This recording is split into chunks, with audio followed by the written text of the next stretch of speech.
Hey guys, happy Sunday, fun day. We are here in Waterford, Connecticut because we are about to explore an abandoned children's tuberculosis ward that closed down in '96. Now, the ward itself opened up in the early 1930s and it's had a long history. Billy's always wanted to go, do one of these abandoned tours. I love it. He loves it. Can't get enough of it. The more decay, the older it is, the more untouched it is. I think it's perfect. And what's great about this is we're actually at a state park, so we don't have to worry about necessarily walking around the grounds itself, getting in trouble, getting arrested. We don't have time for that. But still socially distanced, so yeah. we're still being safe. Exactly. All right. Excited. The brick fortresses of Seaside Sanatorium were designed in 1934 by architect Cass Gilbert. Seaside Sanatorium was the first facility designed to offer heliotropic treatment to children with tuberculosis.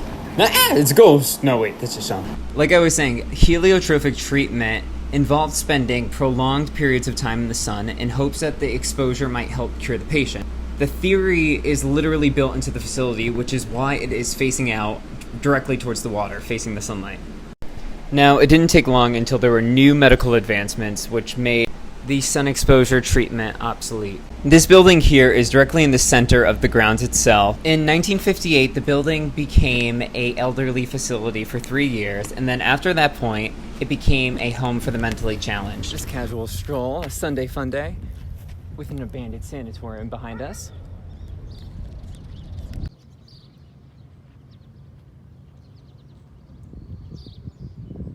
Straight ahead, there's a building that's even larger. We assume that this would have been the main building that was used for the facility, but we're not 100% sure.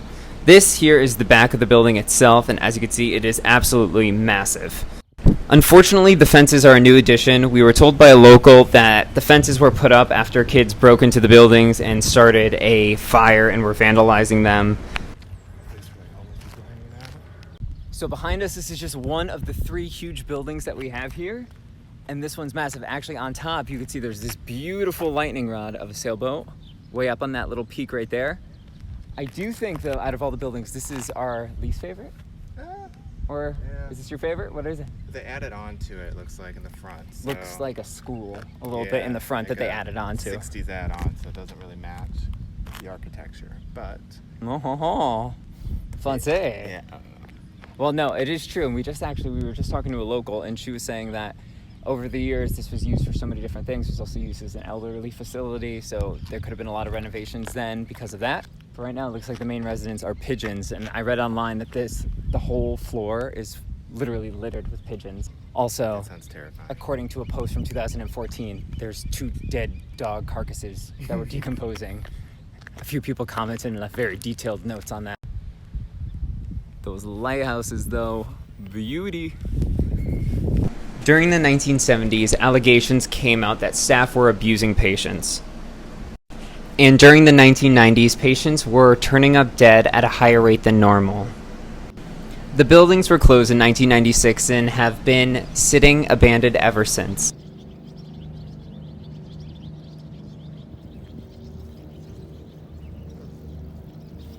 And okay, is it just me or does that look like a ghost face up in that little tower?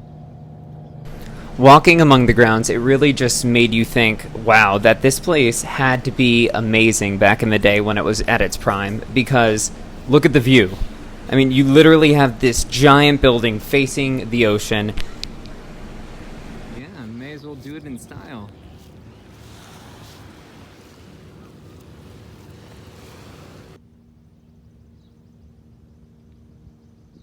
To the far right of the grounds is a smaller house that sits tucked away in a corner. Now, what's interesting is there's this house here, and then there's actually a residential neighborhood if you continue to walk straight. Fortunately, this building was not fenced off, so I was able to get up close to the windows to peek in, and I was actually very surprised to see how good of condition the floors were in, the fireplaces, the molding. It was absolutely beautiful.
We just finished up here in Waterford, and I gotta tell you, it was beautiful. Awesome. Because there's these abandoned houses that you can look at. Unfortunately, a bunch of them are chained up from fences. We found out from a local, it's actually because a group of kids went in, they lit a small fire doing quote unquote. That's what kids do. What? No, kids don't light things on fire, okay? Okay, we'll take that out. But, when literally right in front of these buildings is the ocean.